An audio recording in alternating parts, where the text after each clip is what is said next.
ഇവിടെ പ്രത്യേകിച്ചും ചൂട് കൂടുന്ന മാസമായതുകൊണ്ട് ഇറച്ചി നിങ്ങൾ വേവിക്കുമ്പോൾ നിർബന്ധമായും നബി സല്ലല്ലാഹു അലൈഹി വസല്ലം തങ്ങൾ ചുരങ്ങ ചേർത്ത് വേവിക്കാനായിരുന്നു ഭാര്യമാരോട് പറഞ്ഞിരുന്നത്. ഐഷ ബീബി റളിയല്ലാഹു തആല അൻഹ പറഞ്ഞ ഒരു രസകരമായ സംഭവമുണ്ട്. നബി സല്ലല്ലാഹു അലൈഹി വസല്ലം തങ്ങൾ അങ്ങാടിയിൽ നിന്ന് മാംസം കൊണ്ടുവരുമ്പോൾ കൂടെ ചുരങ്ങ കൊണ്ടുവരും. ഇവിടെ എന്താ പറയുന്നത്? ചുരങ്ങ. അപ്പോൾ ഈ ഇറച്ചി കറിയിൽ അത് വേവിക്കണം എന്നാണ്. ഈ ഉഷ്ണം കൂടിയ കാലാവസ്ഥയിൽ ഇറച്ചിയിൽ ചുരങ്ങയോ അല്ലെങ്കിൽ വെള്ളേരിയോ അല്ലെങ്കിൽ കഴുത്തങ്ങ എന്ന് പറയും ആ ഭാഗത്തൊക്കെ, പിന്നെ ഇളവൻ കുമ്പളങ്ങയുടെ ഇത്തരം വസ്തുക്കൾ ചേർക്കാതെയാണ് നമ്മൾ ഇറച്ചി വേവിക്കുന്നതെങ്കിൽ പെട്ടെന്ന് കരൾ രോഗം വരും. പ്രത്യേകിച്ച് നമ്മൾ ആഴ്ചയിൽ 3-4 തവണ കഴിക്കുന്നതല്ലേ. അംഗീകരിച്ച അളവിൽ പരിധി വിടുന്ന ആളുകളാണല്ലോ നമ്മൾ. അപ്പോൾ നമ്മൾ ചൂട് കാലത്ത് നാട്ടിലും വിളിച്ചു പറയണം. നാട്ടിലിപ്പോൾ ഞാനിപ്പോൾ അൽഹംദുലില്ലാ തിബ്ബുൻ നബവി സംബന്ധമായ കാര്യം നടത്തുന്നതോടൊപ്പം തന്നെ തളിപ്പറമ്പിൽ പെൺകുട്ടികൾ മാത്രം താമസിച്ച് പഠിക്കുന്ന ഹിഫ്ദുൽ ഖുർആൻ കോളേജ് നടത്തുന്നുണ്ട്. പെൺകുട്ടികൾ ഹാഫിളുകളാക്കുക, തർബിയത്ത് കൊടുക്കുക, മതപരമായ കഴിവുകൾ. അപ്പോൾ അവിടേക്ക് ഇപ്പോൾ നമ്മൾ ഈ ഒരു സിസ്റ്റത്തിലാണ് കൊണ്ടുപോകുന്നത്. തിബ്ബുൻ നബവി പ്രൊമോട്ട് ചെയ്യുന്ന സിസ്റ്റത്തിലാണ് കൊണ്ടുവന്നത്, നിർദ്ദേശിക്കുന്നത്. അപ്പം അവിടെ ഇറച്ചി വാങ്ങുമ്പോൾ തന്നെ ചുരങ്ങ വാങ്ങും, എന്നിട്ട് അതിട്ടിട്ടേ കറി വെക്കും വേവിച്ചിട്ട്. ഐഷബി പറയുന്ന റസൂലുള്ളാഹി സല്ലല്ലാഹു അലൈഹി വസല്ലം തങ്ങൾ ഈ വിരലിങ്ങനെ കറിയിലിട്ട് തപ്പി നോക്കും ചുരങ്ങക്ക്. പഴയ കാലത്തൊക്കെ വളരെ സാമ്പത്തിക പ്രശ്നമുള്ളതും ചെമ്മീനൊക്കെ കറി വെച്ചാൽ ചെമ്മീനുണ്ടോ നമ്മൾ തപ്പി നോക്കുക എന്ന് പറഞ്ഞ മാതിരി മുഹമ്മദ് റസൂൽ സല്ലല്ലാഹു അലൈഹി വസല്ലം തങ്ങൾ ചുരങ്ങ തപ്പി നോക്കി കറിയിൽ. നിങ്ങൾ ആലോചിച്ച് നോക്കി. അനസ് റളിയല്ലാഹു തആല അൻഹു ചുരങ്ങൻ്റെ വള്ളി കണ്ടാൽ ഇങ്ങനെ ബഹുമാനത്തോടെ നോക്കി, എൻ്റെ റസൂലാക്ക് ഇഷ്ടപ്പെട്ട സാധനമാണല്ലോ ഇത് എന്ന് പറഞ്ഞിട്ട്. ചരിത്രമാണ്, ഇസ്ലാമിക ചരിത്രമാണ്. അപ്പം അരക്കെട്ടിൻ്റെ ഭാഗത്തെ നരമ്പുകൾക്ക് ശക്തി നൽകാനും ടോട്ടലി ശരീരത്തെ ഈർപ്പം നിലനിർത്താനും ശരീരത്തിൽ വരുന്ന ഡ്രൈനസ് വരൾച്ചയെ ഇല്ലായ്മ ചെയ്യാനും വയറിൽ വർദ്ധിക്കുന്ന ഉഷ്ണത്തെ വിഭാടനം ചെയ്യാനൊക്കെ ചുരങ്ങക്ക് നല്ല കഴിവുണ്ട്. നിങ്ങൾക്ക് ഇഷ്ടം പോലെ കിട്ടും, വിലയും കുറവാണ്. പറ്റണ ഭാഗ്യവാന്മാരൊക്കെ ഉപയോഗിച്ചോളി. അല്ലാത്ത ആൾ ഇത് കേട്ടിട്ട് ചുമ്മാ ഇരിക്കാന്നല്ലാണ്ടല്ലേ. കുട്ടികളിങ്ങനെ പൈസ ഇല്ലാണ്ട് സ്കൂളിൽ പോയാലും മറ്റുള്ള കുട്ടികൾ മിഠായി വാങ്ങും, ഇവൻ നോക്കി നിൽക്കണവർ നിങ്ങൾ നോക്കി നിൽക്കാനേ. പിന്നെ എന്താ ചെയ്യുക? എല്ലാത്തിനും തൗഫീക്ക് വേണം. ഇപ്പോൾ റമദാനിലേക്ക് എത്തിക്കണേന്ന് വരുന്നിട്ട് എന്താ പിന്നെ ദ്വാരക്കണം? വഫ്ഫിഖ്നാ ഫീഹി ലിസ്സിയാമി, വഫ്ഫിഖ്നാ തൗഫീക്ക് നൽകണേ. നോമ്പ് കാലത്ത് എത്തിയിട്ട് എത്ര ആൾ വെറുതെ ഒരു കാര്യമില്ല സമൂസയും ചായയും കുടിച്ച് പോകാന്നല്ലാണ്ട് പള്ളിയിൽ നിന്ന് എനിക്ക് കാര്യമൊന്നുമില്ലല്ലോ. എല്ലാ നോമ്പിലും ഓനി തന്നെ പരിപാടി. ചില ആളുകളോ അവർക്ക് അള്ളാഹു തൗഫീക്ക് കൊടുക്കും നോമ്പുകാരനായി ജീവിക്കാൻ. ഇപ്പം നോമ്പ് കൂടി വരികയാണ്. നോമ്പ് കാലത്ത് വളരെ ശ്രദ്ധിക്കേണ്ടതുണ്ട്. നോമ്പ് മുറിക്കുന്ന സമയത്ത് ശ്രദ്ധിക്കേണ്ടതുണ്ട്, പ്രത്യേകിച്ചും ഭക്ഷണത്തിൻ്റെ കാര്യത്തിൽ. നിങ്ങളിവിടെ ചെറുനാരങ്ങ വെള്ളം കുടിക്കാറുണ്ടോ എന്ന് എനിക്കറിയില്ല. മുറിക്കണ നേരത്തെ ദയവേത് ചെറുനാരങ്ങ വെള്ളം കുടിക്കരുത്. 6 മണിക്കൂർ കാലിയായ വയറിൽ സിട്രിക് ആസിഡിൻ്റെ അംശം എത്തുന്നത് കോളറക്ടൽ അൾസറസ്, വലിയ മാരകമായ വയറ്റിൽ പുണ്ണ് രോഗം വരാൻ സ്ഥിരമായി കുടിച്ചാൽ പതുക്കെ വയറിൻ്റെ ഉള്ളിലെ നേരിയ ആവരണത്തിന് സ്ക്രാച്ച് വീഴും. സ്ക്രാച്ച് മീൻ മുറിവ്. പിന്നെ അതിൽ ഭക്ഷണത്തിൻ്റെ വേസ്റ്റ് അടിഞ്ഞുകൂടി പഴുപ്പ് രൂപപ്പെടും. അത് അൾസറായി മാറും. അൾസർ ശക്തി പ്രാപിച്ച് ക്യാൻസറായി മാറും. അള്ളാഹു കാത്തി രക്ഷിക്കട്ടെ. അപ്പോൾ നോമ്പ് മുറിക്കണ നേരത്തെ ദയവേത് നിങ്ങൾ എന്താക്കരുത്? ചെറുനാരങ്ങ വെള്ളം കുടിക്കരുത്. നിങ്ങൾ തറാവീഹിന് പോകുമ്പോൾ ചെറുനാരങ്ങ വെള്ളം കുടിച്ച് റാഹത്തായി വരും. എന്നാൽ നിസ്കരിക്കാൻ കുറച്ച് റാഹത്തുണ്ടാവും. മനസ്സിലാണ്ടോ? ചെറുനാരങ്ങ നല്ലതാണ്. ശ്വാസകോശത്തെ നന്നാക്കാനും ശരീരത്തിൽ അനാവശ്യ കഫത്തെ നീക്കാനൊക്കെ നല്ല അമൂല്യമായ ഔഷധമാണ് ചെറുനാരങ്ങ. പക്ഷെ അത് ഉപയോഗിക്കേണ്ട സമയവും സാഹചര്യം അറിയണം. അതുപോലെ ചെറുനാരങ്ങയുടെ കുരു വയറിലെത്താനും പാടില്ല, അതും ശ്രദ്ധിക്കേണ്ടതാണ്. ചെറുനാരങ്ങയുടെ കുരു വയറിലെത്തുന്നതും വലിയ പ്രശ്നമാണ്. അപ്പോൾ നോമ്പ് മുന്നിൽ നിൽക്കുന്നതുകൊണ്ടാണ് ഞാൻ ആ ഭാഗം ആഡ് ചെയ്തത്. ചെറുനാരങ്ങ പിഴിഞ്ഞ വെള്ളം നോമ്പ് മുറിക്കുമ്പം കുടിക്കരുത്. മുറിക്കുമ്പോൾ സുന്നത്ത് മുറുകെ പിടിച്ചുകൊണ്ട് ഈത്തപ്പഴവും പച്ചവെള്ളവും. പിന്നെ ഷമ്മാമ കഴിക്കാം ഫ്രൂട്ട്സിൽ, ഉറുമാമ്പഴം കഴിക്കാം ഫ്രൂട്ട്സിൽ, അത്തിപ്പഴം കഴിക്കാം ഫ്രൂട്ട്സിൽ, അങ്ങനെ പോകണം. ബത്തക്കയും പൈനാപ്പിളൊക്കെ നോമ്പ് മുറിക്കണ സമയത്ത് ഭക്ഷണത്തോട് ആർത്തി കൂട്ടും, വെറി കൂട്ടും. നോമ്പ് മുറിക്കുന്ന നേരത്ത് നമ്മൾ പൈനാപ്പിൾ ജ്യൂസ്, മുന്തിരി ജ്യൂസ്, ബത്തക്ക ജ്യൂസ് അല്ലെങ്കിൽ ബത്തക്കയുടെ പീസ്, പൈനാപ്പിളിൻ്റെ പീസ് ഫ്രൂട്ട്സാണെന്ന് പറഞ്ഞ് കഴിച്ചാൽ ഭക്ഷണത്തോട് ആർത്തി കൂട്ടും. കഴിക്കണ ഭക്ഷണത്തിൻ്റെ അളവ് കൂടിപ്പോവും. ഇപ്പോൾ നിങ്ങൾ കണ്ടിട്ടില്ലേ പഴയ കാലത്തൊക്കെ ഈ നിരാഹാര സമരം കിടക്കുന്ന മഹാനായ രാഷ്ട്രീയ നേതാവ് എങ്ങനെ നിരാഹാരം അവസാനിപ്പിക്കുക? ചെറുനാരങ്ങ നീര് കൊടുത്തിട്ടാണ്. കേട്ടിട്ടുണ്ടോ? ആ വിഷയം കേട്ടിട്ടുണ്ടോ? എന്നെങ്കിലേ മനസ്സിലാവുള്ളൂ. എന്താ ഇളനീർ കൊടുക്കാത്തത്? കുറേ കാലം ഇവൻ ഒറിജിനലായിട്ട് പട്ടിണി കിടന്നിട്ട് പിന്നെ ഇവനിക്ക് ഭക്ഷണത്തോട് താല്പര്യം വരണമെങ്കിൽ ആദ്യം ചെറുനാരങ്ങൻ്റെ നീരങ്ങെത്തണം. അപ്പോൾ ഇവനിക്ക് ആർത്തി വരും, ഇല്ല ഇവന് തിന്നാൻ പറ്റൂല. അപ്പോൾ എന്ന പോലെയാണ് നമ്മൾ നോമ്പ് മുറിക്കണ സമയത്ത് ഈ ചെറുനാരങ്ങ ഉള്ള വസ്തു കഴിച്ചാൽ ഭയങ്കര പ്രശ്നമാണ്. എന്നതുപോലെ വല്ലാണ്ട് കരിച്ച് പൊരിഞ്ഞ വസ്തുക്കൾ നോമ്പ് മുറിക്കണ സമയത്ത് കഴിച്ചാലും വയറിന് വലിയ പ്രശ്നമാണ്. ഇബാദത്തിൽ വലിയ ആലസ്യം വരികയും മടി വരികയും താല്പര്യം കുറയുകയും നോമ്പ് ഫസാദായി തീരുകയും ചെയ്യും. ഒരു മനുഷ്യൻ ആത്മീയമായി നശിക്കുന്നതും ഭൗതികമായി നശിക്കുന്നതും വയറ് നിറയുമ്പോഴാണ്. ആത്മീയമായ നാശം അങ്ങനെ വരുന്നത്. ഭൗതികമായ നാശം വരുന്നത് പോലെ ആത്മീയമായ നാശവും ഒരാൾക്ക് വരുന്നത് വയറ് നിറയെ ഭക്ഷണം കഴിക്കുന്നത് കൊണ്ടാണ്. ചോറ് കഴിക്കണം. ചോറാണ് ഏറ്റവും നല്ല ഭക്ഷണം എന്നാണ് നബി സല്ലല്ലാഹു അലൈഹി വസല്ലം പറഞ്ഞു. മറ്റൊരു ഭക്ഷണത്തിലും ഇല്ലാത്ത ഗുണം അന്നത്തിലുണ്ട്. പിന്നെ അവിടെയും പ്രശ്നം ഇതാണ് തങ്ങളെ, അതായത് നമ്മൾ കഴിക്കുന്ന മെത്തേഡാണ് പ്രശ്നം. ഞാൻ പറഞ്ഞില്ല, ചവക്കുന്നില്ല. പിന്നെ ചില ആളുകൾക്ക് വയറ് ചാടുന്നത് ഈ മധുരം കൂടുതൽ കഴിക്കുന്നതുകൊണ്ടാണ്. ഈ മധുരം, നല്ല കട്ടിയുള്ള മധുരം കഴിക്കുന്നവർക്ക് അടിവയറിൽ ഇങ്ങനെ കൊഴുപ്പ് വന്ന് നിറയും. പിന്നെ സ്ഥിരമായ ഇറച്ചി രണ്ട് വിഷയമാണ്. ഒന്ന്, നേരത്തെ പറഞ്ഞ രക്തത്തിൻ്റെ കട്ടി കൂടി സർക്കുലേഷൻ കമ്മിയായി പല പ്രശ്നങ്ങളും അവർക്ക് വരും. രക്തത്തിൽ ഇരുട്ട് കൂടിയിട്ട് മാരകമായ പല രോഗങ്ങൾക്കും അത് കാരണമായി തീരും. ആട് കഴിക്കണം നല്ലതാണ്. കറുത്ത തോലുള്ള ആടാണ് കൂടുതൽ ഗുണം ചെയ്യുന്നത്. കറുത്ത തോലുള്ള ആൺ ആട്ടിൻ്റെ മാംസത്തിനാണ് കൂടുതൽ ഗുണമുള്ളത്. അതും ബാക്കിലെ കാലിനോട് ചേർന്ന ഭാഗം, അതുപോലെ മുതുകിനോട് ചേർന്ന ഭാഗമൊക്കെയാണ്. നബി സല്ലല്ലാഹു അലൈഹി വസല്ലം അതൊക്കെ ചോദിച്ച് വാങ്ങിയിട്ട് കഴിക്കാറുണ്ടായിരുന്നു. രാവിലെ എഴുന്നേറ്റ ഉടനെ വെള്ളമല്ല കുടിക്കേണ്ടത്, രാവിലെ എഴുന്നേറ്റ ഉടനെ പഴമാണ് കഴിക്കേണ്ടത്. കാലി വയറിന് നല്ല ചോദ്യമാണ് കേട്ടോ, വളരെ ഇമ്പോർട്ടൻ്റ് ആയ ചോദ്യമാണ് ചോദിച്ചിരിക്കുന്നത്.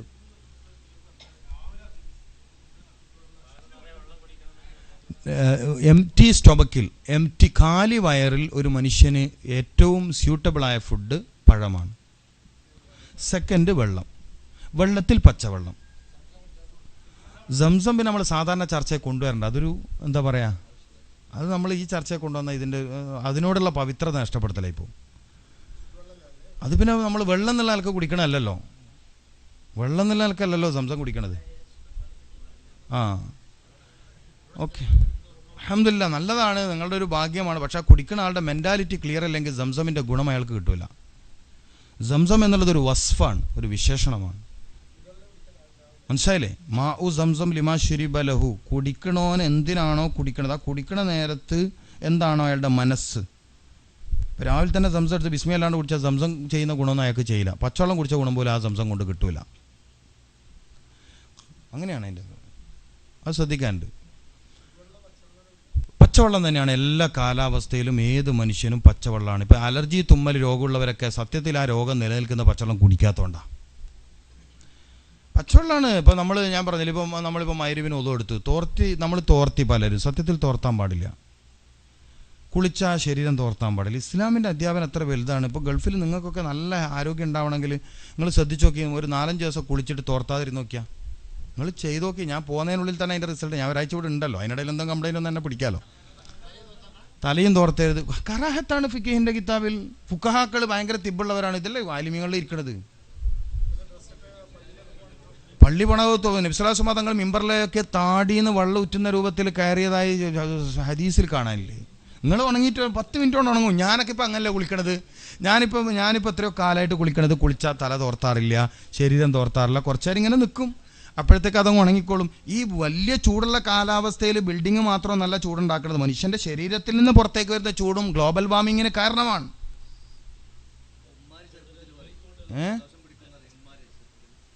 അല്ല, അതിപ്പം ഞാനെന്താ പറയുക, തെറ്റായ വിശ്വാസങ്ങൾ നമ്മളെ സമൂഹത്തിൽ പറഞ്ഞതിന് ഇപ്പോൾ നമ്മളെന്താ പറയുക, ഫുഖഹാക്കൾ ഒരു വിഷയം പറഞ്ഞു പറഞ്ഞാൽ അതിനപ്പുറം ശാസ്ത്രം അന്വേഷിക്കുന്നത് അബദ്ധമാണ്. ഉളു എടുത്താൽ തോർത്തുന്നതിൻ്റെ ഹുക്കം എന്താണ്? കറാഹത്താണ്. എന്താ കറാഹത്തായത്? ഇയാൾക്ക് കയ്യിലൂടെയും മുഖത്തിലൂടെയും ശരീരമാസകലം കിട്ടേണ്ട ഉണർവിനെയും ഉന്മേഷത്തെയും. അപ്പോൾ ഫത്ഹുൽ മുഈനിൽ എന്താ പറഞ്ഞ? നഷാത്തിൻ, നിസ്കാരത്തിലേക്ക് ഇവിടെ നഷാത്തോ. ഇത് തോർത്തിയോനിക്ക് എന്ത് നഷാത്ത്? കുട്ടികൾ അതുകൊണ്ടല്ലേ കുളിച്ചാട് ഓടുന്നത്, തോർത്താൻ ഇഷ്യൂ ഇല്ലാത്തതുകൊണ്ട്. ഈ ഉമ്മാരോടൊക്കെ ഞാൻ പറയുന്നത്, കുട്ടികളെന്താ ഇപ്പോൾ ഓടുന്നത്? അവരിൽ ഫിത്രത്ത് നിലനിൽക്കുന്ന സമയമാണ്. സുബ്ഹാനിയത്തിൻ്റെ പ്രത്യേക ഗുണം നിൽക്കും. 3 വയസ്സുള്ള കുട്ടികൾ, അത് പിന്നെ വേറെ വിഷയം. ഞാൻ ആ ഭാഗത്തേക്ക് വരാത്തന്നെ, അത് വേറെ സബ്ജക്റ്റാണ്. അത് പിന്നെ നമ്മൾ തുടരണ്ട. നിങ്ങൾ കുട്ടികളെ വിഷയം പറഞ്ഞുകൊണ്ട് ഇപ്പം എൻ്റെ കുട്ടികളൊന്നും തോർത്താത്ത കാലത്രേ. അതെ, നമ്മൾ ഇരിക്കട്ടെ മുമ്പിൽ. തേടുക എന്നല്ല പറഞ്ഞത്, ഉത്തുലുബുൽ ഇൽമാന്നാണ്. തേടുക, അന്വേഷിക്കുക, പറഞ്ഞു കൊടുക്കുക എന്നല്ല. ഉത്തുലുബ്, നീ തേട്, നീ അന്വേഷിക്കുന്നതാണ്, അല്ലാണ്ട് പറഞ്ഞു കൊടുക്കുക എന്നുള്ളതല്ല. നീ ചൈനയിലാണെങ്കിൽ മദീനയിലോട്ട് വാ, അലൂബിസീൻ. ചൈനയിലാണെങ്കിൽ ഇങ്ങോട്ട് തിരിച്ചു വരി, എന്നിട്ട് ഇവിടെ വന്നിട്ട് മതം പഠിക്കുക, ദീൻ പഠിക്കുക. നമ്മൾ തേടുന്നില്ല, നമ്മൾ അന്വേഷിക്കുന്നില്ല. വസ്തുത അതാണ്, തേടിപ്പിടിക്കുക എന്നുള്ളതാണ്, അല്ലാണ്ട് ആളെ കണ്ടെത്തിയിട്ട് പറഞ്ഞു കൊടുക്കലില്ല. ഇപ്പം മദീനയിലേക്ക് മിസ്അബിനെ പോലെയുള്ള ആളുകൾ ഖുർആൻ പഠിക്കാൻ വേണ്ടി അന്വേഷിച്ചു വന്നു റസൂലുള്ളാഹിൻ്റെ അടുത്ത്. നിങ്ങൾക്ക് ഖുർആൻ പഠിപ്പിച്ചു തരാൻ പറ്റുന്ന ആളെ പറഞ്ഞു തരുന്നത് അപ്പോഴാണ് റസൂല പറഞ്ഞയച്ചത്. അല്ലാണ്ട് റസൂല എല്ലാ നാട്ടിലേക്ക് ആദ്യം ആളെ അയച്ചോ? നിങ്ങൾ ചോദിച്ചില്ല, നിങ്ങൾ അന്വേഷിച്ചില്ല. നിങ്ങളിപ്പോൾ മെഡിക്കൽ ഷോപ്പിൽ ആരോഗ്യ മാസിക കണ്ടാൽ വാങ്ങൂലേ? അത് തേടലല്ലേ, അന്വേഷിക്കലല്ലേ? എന്നതുപോലെ എന്തുകൊണ്ട് ഖുർആനിൽ നോക്കണില്ല? ഇൻഷാ അല്ലാഹ് വരും. അങ്ങനെ ഒരു കാലം വരാൻ പോവാണ്. PKP മഹാനായ സംസ്ഥയുടെ വിദ്യാഭ്യാസ ബോർഡ് പ്രസിഡന്റ് ഈ കാര്യം ചർച്ച ചെയ്തിട്ടുണ്ട്. കണ്ണൂർ ജില്ലാ മുഷാവറ ഇത് ചർച്ച ചെയ്തിട്ടുണ്ട്. ബഹുമാനപ്പെട്ട സംസ്ഥയുടെ അധ്യക്ഷൻ സയ്യിദ് ജിഫ്രി മുഹമ്മദ് മുത്തക്കോയ തങ്ങളുടെ ശ്രദ്ധയിലേക്ക് ഇത് എത്തിയിട്ടുണ്ട്. ഇൻഷാ അല്ലാഹ് വരും. കാലോചിതമായ എല്ലാ പരിഷ്കരണങ്ങളും സമസ്ത വരുത്തിയിട്ടുണ്ട്. ഒരുപക്ഷെ സമൂഹത്തിൽ സമസ്ത നടത്തിയ പരിഷ്കരണം എന്ന് പറയുന്നവർക്ക് ഇതുവരെ എത്താൻ പോലും എത്താത്തടുത്ത് സമസ്ത എത്തിയിട്ടുണ്ട്. അത്രയും ഹൈ ക്വാളിറ്റി എന്താ പറയുക വിദ്യാഭ്യാസമാണ് സമസ്ത നൽകുന്നത്. കാലോചിതമായി ഞാനിപ്പോൾ പറയാലോ, സൗദി യൂണിവേഴ്സിറ്റിയിൽ ഇൽമുൽ ബയാൻ എന്ന വിഷയത്തിൽ റിസർച്ച് പ്രബന്ധം അവതരിപ്പിച്ച ആളാണ് ഞാൻ. എഫക്റ്റീവ് ടീച്ചിങ് എന്ന വിഷയത്തിൽ എങ്ങനെയാണ് ഏറ്റവും നല്ല അധ്യാപനം നടത്തേണ്ടതെന്ന വിഷയത്തിൽ. അതുകൊണ്ട് തന്നെ CBSE സിലബസ് എന്താണ്, മറ്റുള്ള സിലബസ് എന്താണ്, കേന്ദ്രീയ വിദ്യാലയം എന്താണ്, എനിക്ക് നന്നായിട്ട് അറിയാം. സെൻട്രൽ ബോർഡ് എന്താണ്, കേരള സിലബസ് എന്താണ്, ഇത് പഠിപ്പിക്കാൻ പറ്റുന്നതാണോ, ഇത് സിലബസ് ക്ലിയർ ആണോ, കറക്റ്റ് ആണോ എന്നൊക്കെ ഞാൻ നന്നായി പഠിച്ചിട്ടുണ്ട്. നമ്മൾ ഗൾഫിൽ നിന്ന് ആയിരക്കണക്കിന് രൂപ ഫീസ് കൊടുത്തിട്ട് അവിടെ CBSE എന്ന് പറയുമ്പോൾ CBSEയിൽ സത്യത്തിൽ 10ാം ക്ലാസ്സിന് മുമ്പുള്ള സിലബസ് ഇല്ല. നിങ്ങൾക്കറിയത് ഉണ്ടോ? ഉണ്ട്. നിങ്ങൾ പണിച്ചേരി. അപ്പോൾ CBSE LKG UKG RKG എന്ന് പറഞ്ഞ് പഠിപ്പിച്ചതോ? നിങ്ങൾ പറയും. RKG ഞാൻ കൂട്ടിയതാ.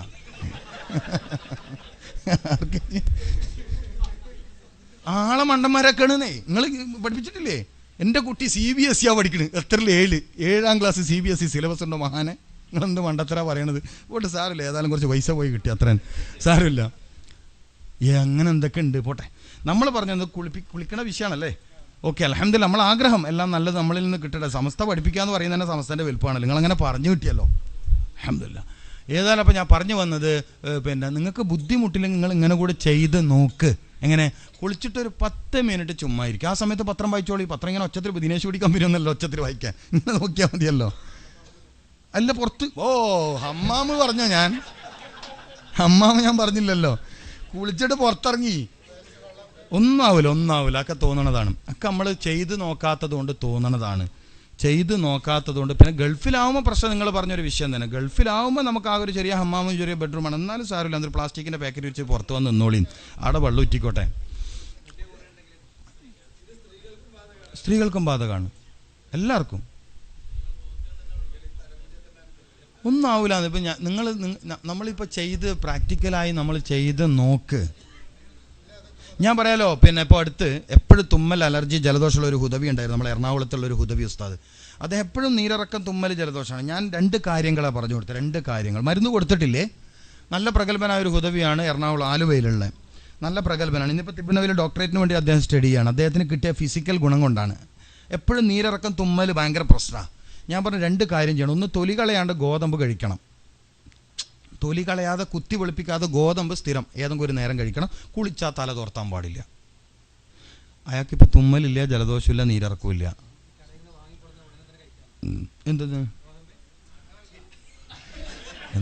സാരല്ല, നല്ല ചോദ്യമാണ്. ചോദ്യങ്ങളൊക്കെ എങ്ങനെ ചോദിക്കും? ഒരു ചോദ്യകർത്താവിന് എങ്ങനെയാണ് ചോദിച്ചുകൂടാത്തത്? മറുപടി പറയുന്ന ആളെ ശ്രദ്ധിക്കണ്ടു. ചോദ്യകർത്താവിന് എങ്ങനെ ചോദിക്കുക കേട്ടോ. അപ്പോൾ അദ്ദേഹം ചോദിച്ചത് കടയിൽ നിന്ന് വാങ്ങിക്കൊണ്ട് വന്ന പോലെ കഴിക്കാൻ പറ്റുമോ? കഴിക്കാൻ പറ്റും. വേവിക്കാണ്ട് നിങ്ങൾക്ക് തിന്നാൻ പൂതിയുണ്ടെങ്കിൽ തിന്നോളി ലേശം, അതിന് പ്രശ്നമില്ല. തൊലി കളയാതെ എന്ന് പറഞ്ഞാൽ ആ ഗോൾഡൻ കളറുള്ള ഗോതമ്പ് നമ്മളെ നാട്ടിലിപ്പോൾ കുത്തി വെളുപ്പിച്ച ഗോതമ്പാണ്. എങ്ങനെ? അല്ല, അത് വറുത്ത് പൊടിച്ചിട്ടോ വേവിച്ചിട്ടോ എങ്ങനെ വേണേലും കഴിക്കാം. പായസമായിട്ടോ, ഇപ്പോൾ നേരത്തെ പറഞ്ഞ മാംസത്തിൻ്റെ എല്ല് തറിച്ചിട്ടിട്ട് വേവിക്കാം, ഗുണം കൂടും. അങ്ങനെയാണ് ഈ അലീസ എന്താണ് ദുബൈയിലൊക്കെ നോമ്പിന് ഫ്രീ ആയിട്ട് ഇങ്ങനെ കൊടുക്കുന്നതാണ്. ഇവിടെ ഉണ്ടല്ലേ? നബി സല്ലല്ലാഹു അലൈഹി വസല്ലം നിങ്ങൾ കഴിച്ച ഫുഡാണത്. ഇപ്പോൾ നിങ്ങൾക്ക് അതുപോലെ നിങ്ങൾ ഈ ഗൾഫിൽ നല്ലൊരു ഗുണമുള്ള മൂത്രാശയ രോഗത്തിനടക്കം പരിഹാരമുള്ളതാണ്. രാവിലെ 8 മണിക്ക് മുമ്പ് ബാർലി തിളപ്പിച്ച് കുടിക്കുക. കിട്ടുമെങ്കിൽ ചെയ്തോളി. ഞാൻ പറയുന്നത് മൂത്രാശയ രോഗം വല്ലാണ്ട് വരാൻ സാധ്യതയുള്ളൊരു ഏരിയയാണിത്. ഒന്ന് നമ്മുടെ വെള്ളം കുടിയിലെ പ്രശ്നമാണ്. മറ്റൊന്നെന്ന് പറയുന്നത് കുബൂസ് കഴിക്കുന്നു. കുബൂസ് കഴിക്കുന്നവന് എത്ര വെള്ളം കുടിച്ചിട്ട് കാര്യമില്ല, ഈ മൈദ കുബൂസ് ആണെങ്കിൽ. കാരണം ശരീരത്തിൽ പെട്ടെന്ന് ഡ്രൈനസ് ഉണ്ടാക്കും, വരൾച്ച ഉണ്ടാക്കും. അപ്പോൾ ഗൾഫുകാരെ സഹോദരന്മാർ പറഞ്ഞാൽ നല്ലോണം വെള്ളം കുടിക്കണം, എന്നാലും മൂത്രത്തിൽ കല്ലാണ്, കിഡ്നിയിൽ കല്ലാണ്. പ്രശ്നം ഇതാണ്, കുബൂസാണ്. നമ്മൾ ശ്രദ്ധിക്കണം. അത് സൂക്ഷിച്ചാൽ തന്നെ ഒരു പരിധിവരെ പോകും. അപ്പോൾ ഏതായാലും നിങ്ങൾക്ക് ചെയ്യാൻ പറ്റുമെങ്കിൽ, പിന്നെ നീരിറക്കത്തിൻ്റെ പ്രശ്നമുള്ളവർ കുളിക്കുമ്പോൾ വായിൽ വെള്ളം വെക്കണം. അതായത് കുളിച്ചിട്ട് തല തോർത്തിയിട്ടില്ലെങ്കിൽ പെട്ടെന്ന് നീരിറക്കം വരുന്നവർ കുളിച്ച് തല തോർത്താതെ ഉണങ്ങുന്ന ഒരു സമയമുണ്ട്, ഒരു 10 മിനിറ്റ്. ആ സമയം വരെ വായിൽ വെള്ളം വെച്ച് നിന്നാൽ മതി. ഒരു 10 മിനിറ്റ് നമുക്ക് വേണ്ടി നമുക്കൊന്ന് ക്ഷമിച്ചൂടെ? നാട്ടുകാർക്ക് വേണ്ടിയിട്ടല്ലല്ലോ, നമുക്ക് വേണ്ടിയിട്ടല്ലേ. കുളി തുടങ്ങുന്നതിന് മുമ്പ് വെള്ളം വെക്കുന്നു, കുളിച്ച് കുറച്ച് കഴിയുമ്പോഴേക്കും ശരീരം ഒന്ന് ഉണങ്ങും പെട്ടെന്ന്. ആ സമയം വരെ ഒരു 10 മിനിറ്റ് ഫിനിഷ്. കുറച്ച് ദിവസം ശീലമായാലും നമ്മൾ ഭയങ്കര ഉഷാറുള്ള ഭയങ്കര ഉന്മേഷം. ഇതെന്ത് ഇത്ര ഉഷാറെന്ന് ചോദിക്കും ആള്. നിങ്ങൾ പുറത്തിറങ്ങിയത് കുളിച്ചിട്ട് അവിടെ നിൽക്കരുതെന്ന് നിങ്ങളോട് അതല്ലേ പറയും. നിങ്ങൾ കൂടുതൽ ബാത്റൂമിൽ നിൽക്കരുത്, ഹമാമിൽ കൂടുതൽ നിൽക്കരുതെന്ന്. കുളിച്ചിട്ട് വന്നിട്ട് വെള്ളം നിങ്ങൾക്ക് അഥവാ നിലത്താകുമെന്ന് ബുദ്ധിമുട്ടുണ്ടെങ്കിൽ എന്തിനെല്ലാം നമ്മൾ പ്ലാസ്റ്റിക്കിൻ്റെ പാക്കറ്റ് ഉപയോഗിക്കുന്നത്? ഒരു പ്ലാസ്റ്റിക്കിൻ്റെ പാക്കറ്റ് നിലത്ത് വെച്ച് അതിൽ നിന്നാൽ പോരെ. ഇതൊക്കെ ഞാൻ പറയണ്ടില്ലല്ലോ, നമുക്ക് തന്നെ ആലോചിച്ച് ചെയ്യാലോ. ചെയ്തു നോക്കി, അൽഹംദുലില്ലാഹ്, അല്ലാഹു കബൂൽ ചെയ്യട്ടെ. അങ്ങനെ ചെയ്താൽ ഗുണമുണ്ടാവും. മാത്രമല്ല ഹൃദയത്തെ ശക്തിപ്പെടുത്തുന്ന സ്റ്റെനോയിൽ സെല്ല് എന്ന് പറഞ്ഞൊരു സെല്ലുണ്ട്. ഈ സെല്ലിനെ ശക്തിപ്പെടുത്താൻ വേറെ ഒന്നിനും കഴിയില്ല. ഈർപ്പമുള്ള നെഞ്ച് ഉണ്ടാവണം. അതായത് തലയും നെഞ്ഞും നനഞ്ഞിട്ട് കുറച്ച് നേരം ഉണ്ടാവണം ഓരോ ദിവസവും. എങ്കിലേ സ്റ്റെനോയിൽ സെല്ല് ശക്തിയാവും. നമ്മളിതിന് എന്താ ബദല് പറയാ? വേറെ ബദലില്ല. ഇവിടെ വെള്ളം നനയണം, എന്നിട്ട് ഇതിങ്ങനെ ഇവിടെ തന്നെ ഉണങ്ങിയിട്ട് അവിടെ ഉണങ്ങണം, അവിടെ വറ്റണം. എന്താ ഗുണം? ഹൃദയത്തെ പ്രൊട്ടക്റ്റ് ചെയ്യുന്ന സ്റ്റെനോയിൽ സെല്ല് എന്ന് പറയുന്ന സെല്ലിന് ശക്തി കിട്ടും. അത് വേറെ എങ്ങനെ കിട്ടും? വേറെ എങ്ങനെയും കിട്ടൂല. അതുകൊണ്ട് മഹാന്മാരായ ഫുഖഹാക്കൾ മസ്അല എഴുതി കുളിച്ചാലും ഉദു കൊടുത്താലൊക്കെ വെറുതെ തലതും ശരീരമൊക്കെ തോർത്തൽ കറാഹത്താണ്. ഓക്കെ.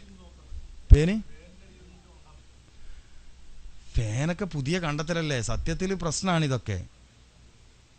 പിന്നെ വേറെ വഴിയില്ല, നേരത്തെ പറഞ്ഞ ആൾക്ക് വേറെ വഴിയില്ലാത്തതുകൊണ്ട് ആൾ ഇതിൻ്റെ ചോട്ടിൽ നിൽക്കുന്നതാണ്. അറിഞ്ഞ ഇതൊന്നും അടുപ്പിക്കില്ലല്ലോ നമ്മൾ. വേറെ വഴിയില്ലാത്തതുകൊണ്ട് നമ്മൾ ഇതിൻ്റെ ചോട്ടിൽ നിൽക്കണമല്ലേ. ഉണങ്ങും, അല്ലാണ്ട് തന്നെ ഉണങ്ങും. നമുക്ക് നിങ്ങൾ നാളെ ഒന്ന് ട്രൈ ചെയ്യും. ഞാൻ ഏതായാലും ഒരാഴ്ച ഉണ്ട്, അതിനിടയിൽ നിങ്ങൾക്ക് ഉണങ്ങിയിട്ടില്ല എന്നോട് പറയും. അപ്പോൾ വേറെന്താ സൂക്കേടുണ്ട് നിങ്ങൾക്ക് വെള്ളം ശരീരത്തിൽ ഉണങ്ങുന്നില്ലെങ്കിൽ. ഓക്കെ. അപ്പോൾ അത് രാവിലെ ചെയ്യലാണ് നല്ലത്. കുളിക്കാനും രാവിലെയാണ് നല്ല സമയം. നിങ്ങൾക്ക് ബുദ്ധിമുട്ടില്ലെങ്കിൽ പഴം കഴിക്കാനും, നേരത്തെ അത് പറഞ്ഞുകൊണ്ട് നമ്മൾ ഇങ്ങോട്ട് എത്തിയത്. പഴം കഴിക്കാൻ ഏറ്റവും നല്ല സമയം രാവിലെ സുബ്ഹ് നിസ്കരിക്കുന്നതിന് മുമ്പാണ്. ഫജ്റു സാദിഖിൻ്റെ സമയമാണ്. എല്ലാ വസ്തുക്കളിലും അതിൻ്റെ ഗുണം ഏറ്റവും ഉയർന്ന നിലവാരത്തിൽ നിൽക്കുന്ന സമയം പ്രഭാതത്തിൽ, അതായത് പൂർവ്വപ്രഭാതം എന്ന് പറയും, ഏർലി മോർണിംഗ് എന്ന് പറയും, ഫജ്റു സാദിഖ് എന്ന് പറയും. ഭാരതീയരൊക്കെ അതിന് ബ്രഹ്മമുഹൂർത്തം എന്നാ പറയാം, ബ്രഹ്മമുഹൂർത്തം എന്നാ പറയാം. ഏതൊരു വസ്തുവിൻ്റെയും ഗുണം ഏറ്റവും ഉയർന്ന നിലവാരത്തിൽ നിൽക്കുന്നത്. രോഗം മാറാൻ മരുന്ന് കഴിക്കാൻ തിബ്ബുൻ നബവി പറയുന്ന സമയം സുബഹി ബാങ്ക് കൊടുക്കുന്നതിന് മുമ്പാ. മനസ്സിലാവുണ്ടോ? രോഗം മാറാൻ മരുന്ന് കഴിക്കാൻ വേണ്ടി തിബ്ബുൻ നബവി സജസ്റ്റ് ചെയ്യുന്ന ടൈം, നിർദ്ദേശിക്കുന്ന സമയം രാവിലെ 4 മണി, 5 മണി, 6 മണി, 7 മണിക്ക് ക്ലോസ്. പിന്നെ മരുന്നില്ല. ഈ ഒരു സിസ്റ്റമാണ്. എന്തുകൊണ്ടാണെന്ന് വെച്ചാൽ ഒരു മനുഷ്യൻ ഒരു ദിവസത്തിൽ 7 സമയങ്ങളെ ഫേസ് ചെയ്യുന്നു, അഭിമുഖീകരിക്കുന്നു. ഇപ്പം മഗ്‌രിബും ഇശാവും പോലെ. ഒരു മനുഷ്യൻ ശാരീരികമായി ഏറ്റവും സൂക്ഷിക്കേണ്ട സമയതാ അസ്റിൻ്റെയും മഗ്‌രിബിൻ്റെ ഇടയിലുള്ള സമയമാണ്. അസ്റിൻ്റെയും മഗ്‌രിബിൻ്റെയും ഇടയിലാണ് ഏറ്റവും കൂടുതൽ അപകടം വരാൻ സാധ്യതയുള്ളത്, മാനസിക രോഗം വരാൻ സാധ്യതയുള്ളത്, തലരോഗങ്ങൾ വരാൻ സാധ്യതയുള്ളത് അസ്റിൻ്റെയും മഗ്‌രിബിൻ്റെ ഇടയിലാണ്. മിക്ക ആളുകൾക്കും മാനസിക രോഗം പിടിക്കണം ആ സമയത്താണ്. ഓക്കെ. എന്നതുപോലെ ഏറ്റവും നമുക്ക് ഗുണം കിട്ടുന്ന സമയതാ സുബഹിൻ്റെ മുമ്പുള്ള 4 മണിൻ്റെയും 5 മണിൻ്റെയും ഇടയിലുള്ള സമയം. ആ സമയത്താണ് മുഹമ്മദ് റസൂലുള്ളാഹി സ്വല്ലല്ലാഹി അലൈഹി വസല്ലം തങ്ങൾ അല്ലാഹുമ്മ ഇജ്അൽ ഫീ ഖൽബി നൂറ, എൻ്റെ ഹൃദയത്തിലേക്ക് നീ പ്രകാശത്തെ ചൊരിഞ്ഞു തരണം, പ്രകാശമയമാക്കണം. രക്തത്തിലൂടെ സഞ്ചരിക്കുന്ന നരമ്പുകളിലൂടെ സഞ്ചരിക്കുന്ന രക്തത്തിൽ പ്രകാശ ഗുണമുള്ളതാവണം. രക്തത്തിൽ ഇരുട്ട് കയറലാണ് രോഗം. അൽ മറളു ദുൽമത്തുൻ, രോഗമെന്ന് പറഞ്ഞാൽ ഇരുട്ടാണ്. അശ്ശിഫാഉ നൂറാനിയത്തുൻ, ഷിഫ എന്ന് പറഞ്ഞാൽ പ്രകാശവൽക്കരണമാണ്. ലോകത്തെ വൈദ്യശാസ്ത്രത്തിൻ്റെ വിഷയത്തിൽ വിസ്മയിപ്പിച്ച 17ാമത്തെ വയസ്സിൽ ഏറ്റവും വലിയ നോബൽ സമ്മാനം നേടിയ, ലോകത്തെ അത്ഭുതപ്പെടുത്തിയ മഹാൻ ഇബ്നു സീന റഹ്മത്തുള്ളാഹി അലൈഹി 17ാമത്തെ വയസ്സിൽ ലോകത്തെ അത്ഭുതപ്പെടുത്തിയ മഹാനാണ്. 17ാമത്തെ വയസ്സ്. പ്രിൻസ് ഓഫ് മെഡിസിൻ എന്ന അവാർഡ് അദ്ദേഹത്തിന് നൽകി. പ്രിൻസ് ഓഫ് മെഡിസിൻ എന്ന അവാർഡ് നൽകി ലോകം അദ്ദേഹത്തെ ആദരിച്ചു. ഇബ്നു സീന റഹ്മത്തുള്ളാഹി അലൈഹി തങ്ങൾ. അദ്ദേഹം പറഞ്ഞു, ശരീരത്തെ നിങ്ങൾ പ്രകാശമുള്ളതാക്കുക, പ്രകാശ ഗുണമുള്ളതാക്കുക. എങ്ങനെ നടക്കുമെന്ന് വെച്ചാൽ പഴം രാവിലെ കഴിക്കുക. പഴത്തിൽ, വെള്ളത്തിൽ. ഇപ്പം നമ്മളൊക്കെ നാട്ടിലൊരു വിശ്വാസമുണ്ട്. നമ്മളെ തളിപ്പറമ്പ് ഭാഗത്തൊക്കെ ഉണ്ട്. ഞാൻ തളിപ്പറമ്പിലാണ്, നമ്മളെ കുപ്പത്തിനടുത്ത് കുറ്റേരിയാണ് ഞാൻ, മനസ്സിലാക്കണം. അപ്പോൾ അവിടെയൊക്കെ ഞാൻ കേട്ടത് ഈ ഹജ്ജ് പെരുന്നാളിൻ്റെ അന്ന്, അതായത് ദുൽഹിജ്ജ 10-ൻ്റെ അന്ന് രാവിലെ കോരുന്ന ആദ്യത്തെ ഒരു തൊട്ടി വെള്ളം സംസമാണ്. വേറെ ഏത് നാട്ടിലൊക്കെ പറയാറുണ്ടെന്ന് എനിക്കറിയില്ല. ഞാനിത് കേട്ടിട്ട് ഇതിനെക്കുറിച്ച് ഇങ്ങനെ ആലോചിച്ച് അവസാനം നബി സല്ലല്ലാഹു അലൈഹി വസല്ലം തങ്ങളുടെ വൈദ്യശാസ്ത്രം പഠിക്കാൻ അവസരം കിട്ടുകയും ഓരോ സമയത്തിൻ്റെയും ഗുണങ്ങൾ വേറെ വേറെ തന്നെയാണെന്ന് മനസ്സിലാക്കാൻ കഴിയുകയും രാവിലെ കോരിയെടുക്കുന്ന വെള്ളത്തിന് പ്രത്യേക ഗുണമുണ്ട്. ഫോട്ടോബയോണിക് ഇഫക്റ്റ്, ശരീരത്തിന് ആവശ്യമുള്ള പ്രകാശ ഗുണം വെള്ളത്തിൽ നിന്ന് കിട്ടുന്നത് ഈ രാവിലെ കിണറിൽ നിന്ന് കോരിയെടുത്ത വെള്ളത്തിനാണെന്ന് പഠിച്ചപ്പോഴാണ് പഴയ പെണ്ണുങ്ങന്മാർ പറഞ്ഞ ഈ പിന്നെ കാര്യം എനിക്ക് ബോധ്യമായത്. എന്താണ്? രാവിലെ അന്ന് കോരുന്ന വെള്ളത്തിന് സംസം പോലെയാണ്. ഞാൻ എൻ്റെ ഗുരുനാഥനോട് ഈ വിഷയം ചോദിച്ചപ്പോൾ പറഞ്ഞു, എല്ലാ ദിവസവും രാവിലെ ആ ഗുണം വെള്ളത്തിനുണ്ട്. ഏത്? സംസമിൻ്റെ ഗുണം. സുബ്ഹാനല്ലാഹ്, നിങ്ങളൊന്ന് ആലോചിച്ച് നോക്കി. അപ്പം രാവിലെ കോരിയെടുത്ത വെള്ളം കുടിക്കുക. പിന്നെ നമ്മൾ നേരത്തെ ചോദിച്ചു രാവിലെ വെള്ളമല്ലേ, അങ്ങനെ ഒരു വിശ്വാസമുണ്ട്. ശരിയാണ്, നാട്ടിൽ സമൂഹത്തിൽ അങ്ങനെ വ്യാപകമായ അറിവുണ്ട്. സത്യത്തിൽ നിങ്ങളുടെ തലച്ചോറിൻ്റെ പിറക് ഭാഗത്തിന് ശക്തി കുറഞ്ഞു വരും. നിങ്ങൾ ഇതും ചെയ്തു നോക്കിക്കോ. നിങ്ങളെ വീട്ടിലെ 2 കുട്ടികൾ, ഒരു കുട്ടിക്ക് രാവിലെ എണീച്ചോടെ പച്ചവെള്ളം കൊടുക്കുന്നു, മറ്റേ കുട്ടിക്ക് രാവിലെ എണീച്ചോടെ ഈത്തപ്പഴം കൊടുത്ത് വെള്ളം കൊടുക്കുന്നു. ഈ 2 കുട്ടികൾ 2 കൊല്ലം കഴിയുമ്പോഴത്തേക്ക് അതിൻ്റെ മാറ്റം കാണാൻ പറ്റും. നിങ്ങൾക്ക് ട്രൈ ചെയ്യാം. പിന്നീട് ഞാൻ ക്ലിയർ ആക്കി തരാം ഇൻഷാ അല്ലാഹ്. ആയുസുണ്ടെങ്കിൽ നമ്മൾ കണ്ടുമുട്ടണമെന്നേ മാത്രമേ ഉള്ളൂ. അത് ക്ലിയർ ചെയ്യണ്ട. ഞാനൊരു അപകടം പിടിക്കുന്ന വഴി പറഞ്ഞു കൊടുത്തിട്ട് പിന്നെ കടങ്ങാറാണ്ട. ചില ആളുകൾക്ക് എന്തും പരീക്ഷിച്ചേ മതിയാവും എന്നുള്ളവരുണ്ടാവും. ജലാംശമുള്ള പഴങ്ങൾ കഴിക്കുമ്പോൾ അതിൻ്റെ കൂടെ വെള്ളം പറ്റൂല, അങ്ങനെയുണ്ട്. നേന്ത്രപ്പഴം കഴിച്ചാൽ അതിൽ ജലാംശം കൂടുതലില്ല. ഇപ്പോൾ ബത്തക്ക, ഓറഞ്ച്, പൈനാപ്പിൾ, അതിലൊന്നും നമ്മൾ എന്താക്കരുത്, അതിൻ്റെ പിറകെ വെള്ളം കുടിക്കരുത്. ഫ്രൂട്ട്സിന് പിറകെ വെള്ളം കുടിക്കരുത്. അത് ഏത് ഫ്രൂട്ട്സാണ്? ഓൾറെഡി അതിൽ തന്നെ വെള്ളമുണ്ട്. ജ്യൂസ് കുടിച്ചാൽ കിഡ്നി രോഗം വേഗം വരുത്താം. അതല്ല ഞാൻ പറഞ്ഞത്.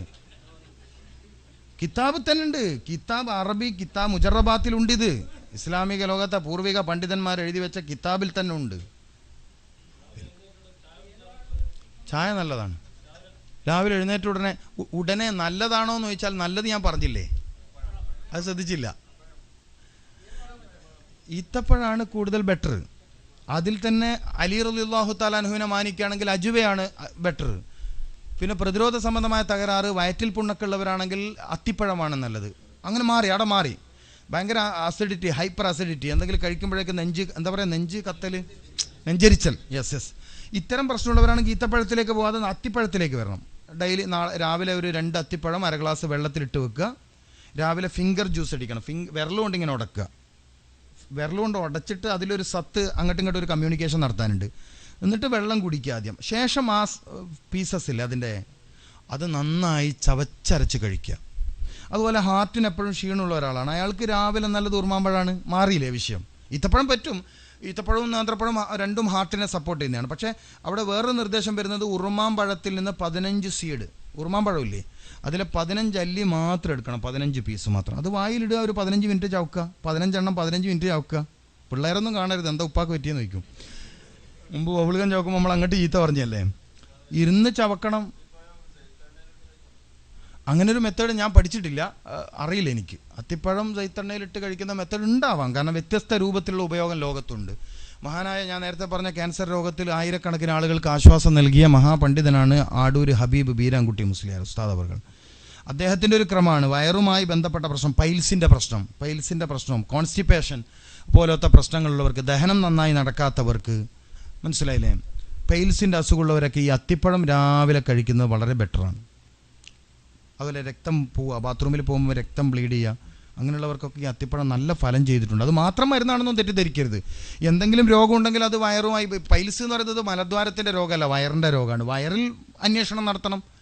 വയറിൽ അന്വേഷണം നടത്തി വയറിനെ പഠിച്ച് വയറിനെ ചികിത്സിച്ച് ശക്തിപ്പെടുന്ന മരുന്ന് കൊടുത്തിട്ട് അതിൻ്റെ മസിലുകളെ ശക്തിപ്പെടുന്ന മരുന്ന് കൊടുത്താലേ പൈൽസ് പൂർണ്ണമായും ശിഫയാവുള്ളൂ. അതേസമയം ഒരു സപ്പോർട്ടീവ് ഏജൻ്റാണ് ഏത്, ഒരു എന്താ പറയുക, ഒരു തൽക്കാല ആശ്വാസം കിട്ടുന്ന ആളാണ് അത്തിപ്പഴം. അതിൻ്റെ കൂടെ ഫുഡ് ശ്രദ്ധിച്ചാൽ പിന്നെ പൈൽസ് ഉണ്ടാവില്ല.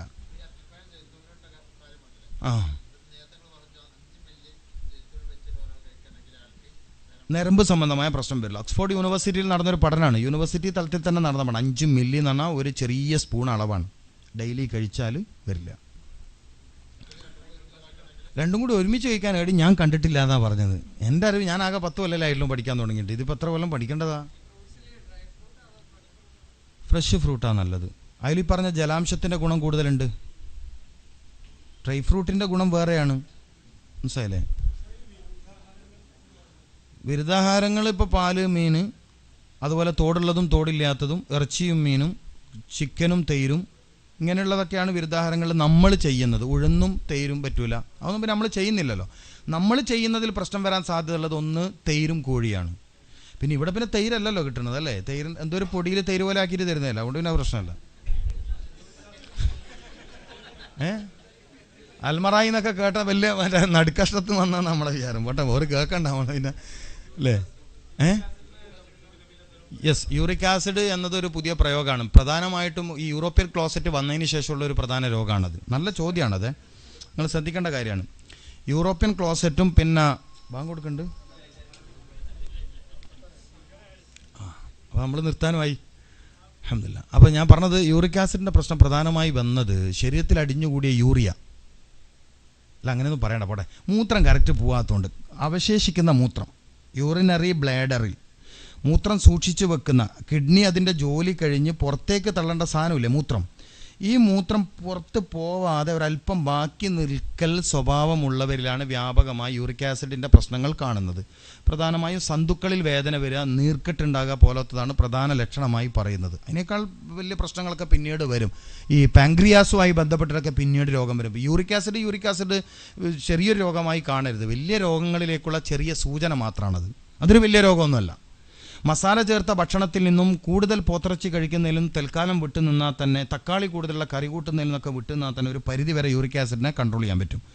പിന്നെ 2.5 ലിറ്റർ ചുരുങ്ങിയത് ശുദ്ധമായ പച്ചവെള്ളം കുടിക്കുന്ന ശീലവും, ഷമ്മാമ എന്ന് പറയുന്ന ഇവിടെ കിട്ടുന്നൊരു സാധനമുണ്ട്, എന്തായാലും അല്ലേ, ഓക്കെ. തൊലി ഒരല്പം മഞ്ഞയായ തന്നെ തിരഞ്ഞെടുക്കണം, അതന്നെ തിരഞ്ഞെടുക്കണം. ഷമ്മാമ കഴിക്കുക. അതുപോലെ ഞാൻ നേരത്തെ പറഞ്ഞ ചുരങ്ങ രാത്രി കറി വെച്ച് കഴിക്കുക. ഉറങ്ങുമ്പോൾ കാല് പൊക്കി വെച്ച് കിടക്കുക, കുറച്ച് ഒരല്പം പൊക്കി വെച്ചിട്ട് കിടക്കുക കാല്. പിന്നെ രാവിലെ ബാർലിയുടെ എന്തെങ്കിലും ഭക്ഷണം കഴിക്കുക, ബാർലി പ്രധാനമായ ഭക്ഷണം കഴിക്കുക. തൽവീന എന്ന് പറഞ്ഞിട്ട് കിതാബുകളിൽ ഒരു കഞ്ഞിയുണ്ട്, തൽവീന. മുസ്ലാസുമ തങ്ങൾ കഴിച്ചിരുന്നു, ഭാര്യമാരെ കഴിപ്പിച്ചിരുന്നു, സഹാബത്തിനെ പ്രോത്സാഹിപ്പിച്ചിരുന്നു. ബാർലി 20 ഗ്രാമും ഒരു 300 മില്ലി പാലിൽ വേവിച്ച തൽവീനയായി.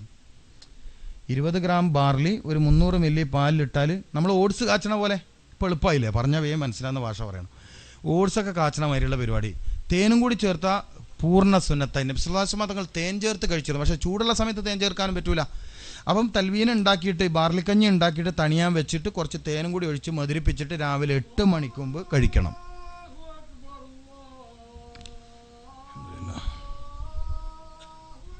അല്ലാഹു അക്ബർ.